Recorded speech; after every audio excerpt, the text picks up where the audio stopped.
G'day, it's fugitive Australian journalist Shane Dowling from the website and YouTube channel Kangaroo Court of Australia. Now, I've just published my latest article on corruption at the National Anti-Corruption Commission, and it's well worth listening to. It's one of my most important articles and also well worth going to the website later and reading the article and clicking on all the links. Now, the article's titled, How Peter Dutton, the Liberal Party, Made NACC Deputy Commissioner Nicole Rose Millions of Dollars.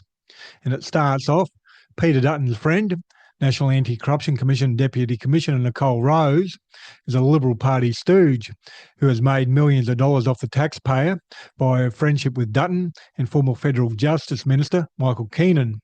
Nicole Rose is Peter Dutton's eyes and ears inside the NACC, and as per the below video, Dutton talks highly of Nicole Rose and his relationship with her when she reported directly to Dutton when he was Home Affairs Minister.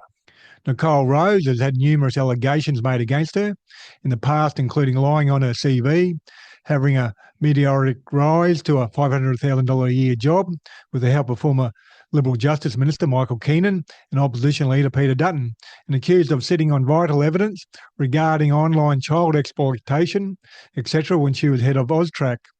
Things we know for a fact are, number one, Nicole Rose doesn't have a law degree, which is very unusual, if not scandalous, for a quasi-judicial body like the National Anti-Corruption Commission. Nicole Rose now earns $612,000 a year as a Deputy Commissioner. Number two, Nicole Rose failed to declare her major conflict of interest, links to Peter Dutton, Michael Keenan and the Liberal Party, when deciding not to investigate the Robodebt 6. Number three, Nicole Rose conspired with NACC Commissioner Paul Brereton and others not to investigate the Robodebt 6. Number four, Nicole Rose is a multi-millionaire courtesy of her personal relationships with former Liberal Justice Minister Michael Keenan and Peter Dutton. Number five, Nicole Rose has had some sort of secret deal and or relationship with former Liberal Justice Minister Michael Keenan to fast-track her career. Number six, Nicole Rose lied on her CV with a fake claim of having tertiary qualifications in business management. And in the article, you can click on the link to actually see that on the CrimTrack website. Number seven, Nicole Rose tried to cover up her CV lie after it was exposed. Number eight, Nicole Rose has made over $4 million from her dodgy appointments by the Liberal Party since 2015. And in the article, you can click on the link to see her CV. And the article goes on to say, Nicole Rose is the NACC Deputy Commissioner, which NACC Commissioner Paul Brereton appointed as a decision maker for the 6 referrals from the Robodebt Royal Commission, which the NACC corruptly decided not to investigate. This was revealed in the inspector of the NACC's report into the NACC's Robodebt cover-up. And in the article is a picture of Peter Dutton and Nicole Rose from 4th of June 2018 when Dutton was Home Affairs Minister and Rose was AUSTRAC CEO and reported to Dutton. The article goes on to say, allegations that Nicole Rose lied on her CV and had a meteoric rise in her career, etc., made by the Sydney Telegraph, the 29th of February 2020. Nicole Rose in a relationship with former Liberal Justice Minister Michael Keenan. The Sydney Telegraph reported on the 29th of February 2020 in an article titled, Nicole Rose's rise to the top job at AUSTRAC examined as agency accused of bungling case, which starts off, an 8-month investigation has revealed the meteoric rise of a woman with limited police experience to the top of Australia's financial crimes watchdog, ahead of candidates with decades of law enforcement and legal experience. The CEO of AUSTRAC, Nicole Rose, was parachuted into the job, running the $75 million agency in a unique behind-the-scenes deal. The appointment caused controversy because Ms. Rose, a public service medalist, was originally the contact person for the job candidates and sat on the selection panel interviewing the preferred candidates. An investigation by News Corp into the selection process and Ms. Rose's background revealed highly qualified candidates, some with decades of law enforcement and legal experience, were denied even an interview. Freedom of Information requests to the Attorney General's Department and Home Affairs discovered there were 22 candidates for the position. 11 had law enforcement backgrounds, including a commissioner, deputy commissioner, and one was a judge. Documents revealed Ms. Rose was originally one of the 4-person selection panel interviewing just 7 applicants. 3 of them were found to be highly suitable for the job after their interview. But then Justice Minister Michael Keenan suddenly appointed Ms. Rose as CEO, as an eminent person in a backroom deal. FOI documents showed the government is aware of the sensitivity around the appointment, with the senior official discussing the unique process because Nicole Rose was a contact person and the successful candidate, and how there was a planned approach to releasing information to the media. With no written explanation as to why Ms Rose was suddenly given the job, the department wrote one, that the successful applicant had been no longer available. There was no written explanation why the other two candidates were not offered the job. Mr Keenan, when he was contacted by News Corp last week, said he was not interested in commenting. It was not the first time Mr Keenan parachuted Ms Rose into a federal law enforcement agency. FOI documents revealed Mr Keenan appointed Ms Rose, the CEO of the former CrimTrack, a former law enforcement agency, liaising with and providing information to police, after stating he wanted to directly appoint a person as a new head of CrimTrack without conducting a full selection process and asking police commissioners for their input.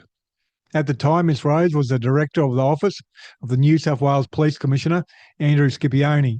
Her meteoric rise as the head of CrimTrack and then CEO of AUSTRAC, earning almost $500,000 a year, stunned law enforcement circles, especially when a judge, barristers, police with decades of experience and a former commissioner were also in the running for the job. Nicole Rose lied on her CV and sitting on vital evidence regarding online child exploitation. The Sydney Telegraph also says, but what raised even more surprise are the claims made by officials about her career.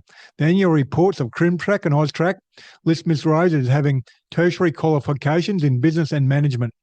But the CV provided by Ms Rose to News Corp shows no tertiary qualifications in business or management, but a diploma in management from a hotel school and a hotel internship before she became a protocol officer in the New South Wales Premier's Department.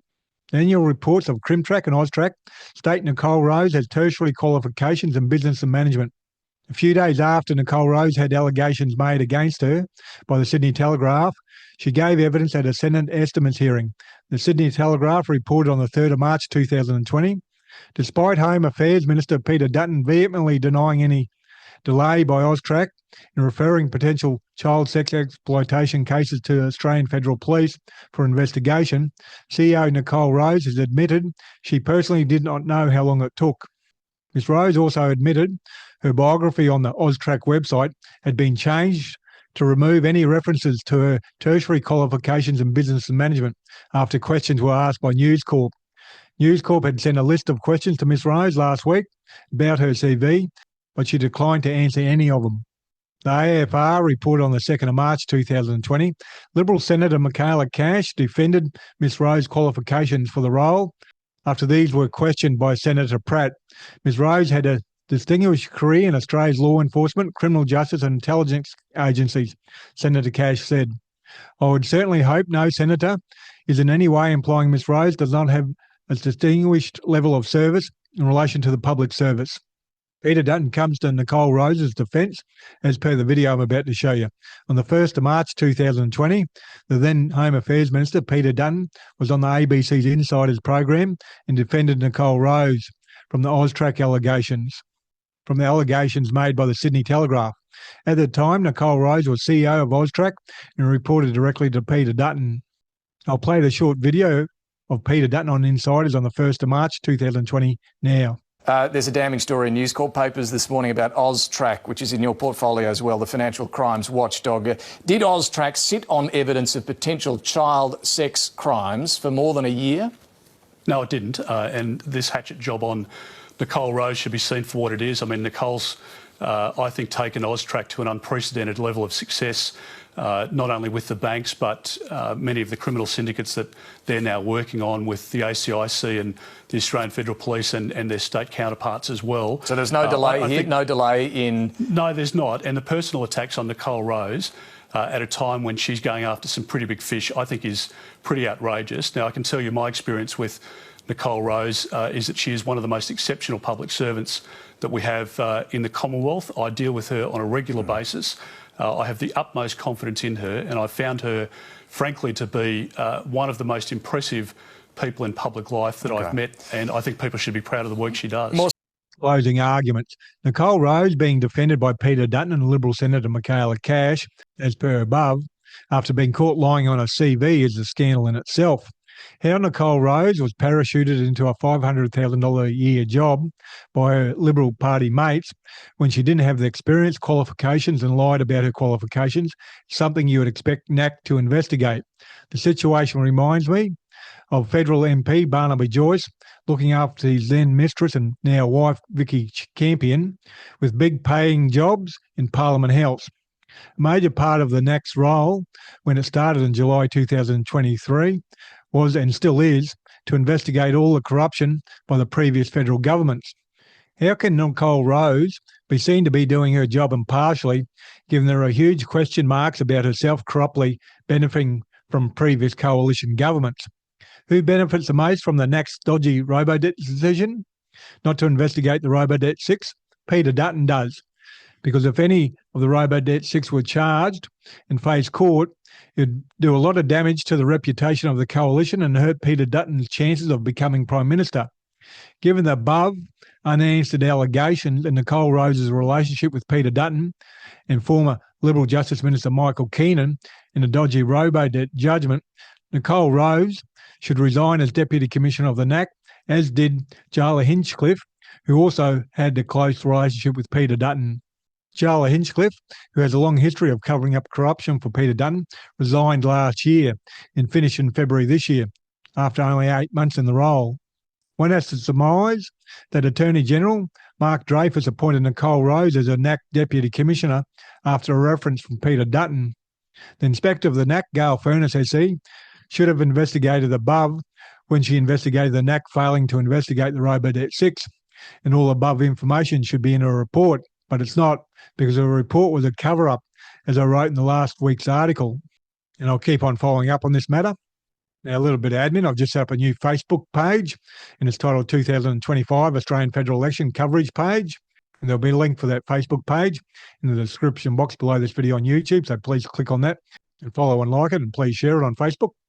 Kangaroo Court of Australia publishes a website and YouTube channel, and I'm 100% crowdfunded from viewers like yourself, so please support my PayPal account or Patreon account, and the PayPal account and Patreon account links will be below this video on YouTube. You can donate any amount, $3, $5, $10, $15, $20, $30, $40, $50 a month, whatever suits your budget. All helps in a big way, or you can do one-off donations, and there's also a link there for the donations page on my website with other donation options. And please share this video on social media, and please hit the like and subscribe button. Other than that, thank you for your time and have a good day.